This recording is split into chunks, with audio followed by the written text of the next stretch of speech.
Assalamualaikum warahmatullahi wabarakatuh. Perkenalkan, nama saya Nur Aziza, kelas MBS 6D dengan NIM 1904030157. Nah, teman-teman, di video kali ini saya akan kembali menjelaskan sekadar tentang tugas UAS yang diberikan oleh dosen pengampu, sekadar tentang analisis laporan keuangan yang berkaitan tentang dua aktivitas rasio yang ada dalam laporan keuangan. Yang pertama ada rasio aktivitas dan yang kedua ada rasio profitabilitas. Nah, yang pertama kita harus pahami bersama. Yang pertama itu rasio aktivitas. Nah, rasio aktivitas ini itu rasio yang dalam keuangan yang salah satu caranya dengan menggunakan rasio aktivitas atau activity ratio. Sebenarnya aktivitas rasio ini atau rasio aktivitas ini dia mempunyai istilah lain, yaitu rasio manajemen aset. Dan pada dasarnya rasio keuangan yang utama terbagi menjadi 5 jenis. Yang pertama rasio leverage, yang kedua rasio profitabilitas, yang ketiga rasio nilai pasar, yang keempat rasio likuiditas, dan yang terakhir rasio aktivitas. Nah, kita kembali ke rasio aktivitas, bahwa rasio aktivitas itu dia adalah aset yang digunakan secara efektif untuk menghasilkan keuntungan yang optimal sehingga dapat mengontrol beban. Nah, kita ke rasio aktivitas dengan contoh soal yang ada di sini. Contohnya itu kalau kita melihat PT Unilever Indonesia Tbk atau UNVR, dia menghasilkan nilai perputaran persediaan sebanyak 6,6 kali. Nah, rumusnya kalau kita melihat rumusnya sebelum masuk kepada PT Unilever Indonesia ini, bahwa rumus rasio aktivitas secara perputaran persediaan itu dapat kita lihat dari inventory turnover ratio sama dengan cost of goods atau inventories. Nah, diketahui harga pokok penjualan atau cost of goods sold itu sama dengan 20.893.870. Nah, diketahui persediaannya atau inventoriesnya sama dengan 2.429.234. Nah, dapat kita jawab dari sesuai dengan rumus yang di atas. Inventory turnover ratio sama dengan 20.893.870.000 atau 2.429.234, atau inventory turnover ratio sama dengan 6,6 kali. Nah, kenapa dikatakan 6,6 kali? Karena rasio perputaran persediaan atau inventory turnover ratio, dia sebagian besar perusahaan menginvestasikan uang atau dana dalam bentuk persediaan. Nah, nilai persediaannya itu sebanyak 6,6 kali. Artinya bahwa pengembalian persediaan Unilever itu dia sebanyak 6,6 kali di tahun 2019.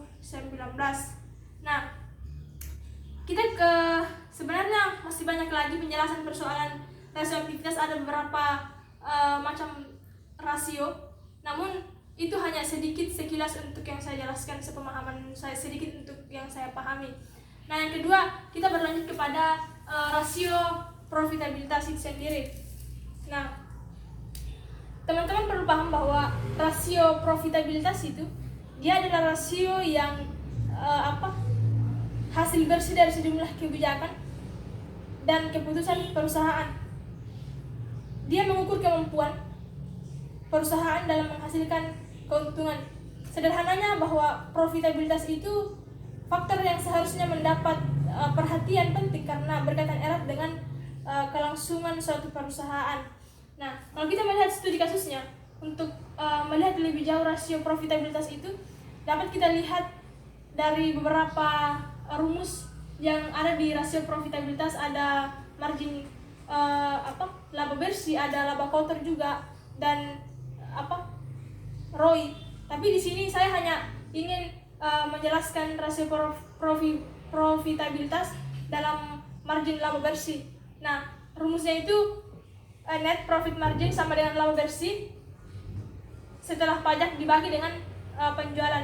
Nah, diketahui penjualan bersih perusahaan A sama dengan 27 juta 63.000 lebih ke sana, dan laba bersih setelah pajak sama dengan 2.064.650. Nah, kita bisa menyelesaikan dari studi kasus yang di atas bahwa margin laba bersih itu dia adalah laba bersih setelah pajak dibagi dengan pendapatan penjualan bersih.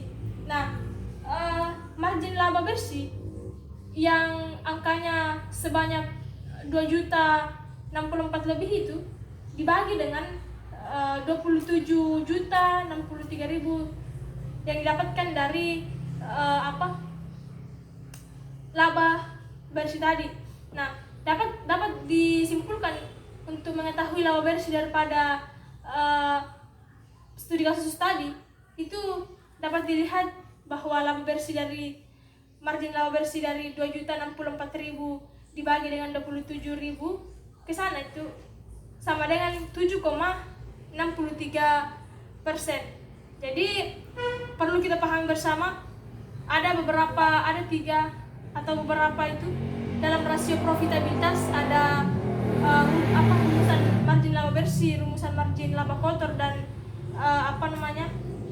ROI itu sendiri. ROI itu dia semacam return on investment, dihitung dari laba bersih setelah dikurangi pajak terhadap total aktiva. Dia juga memiliki rumus tersendiri.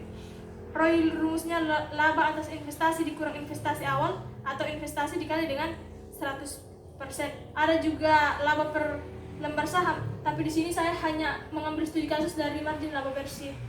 Mungkin itu saja sedikit penjelasan dari saya yang yang saya pahami sekalian tentang rasio aktivitas dan rasio profitabilitas.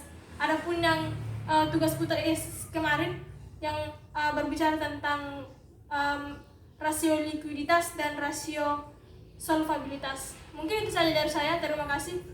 Mohon maaf bila ada kesalahan dan kekeliruan. Terima kasih. Assalamualaikum warahmatullahi wabarakatuh.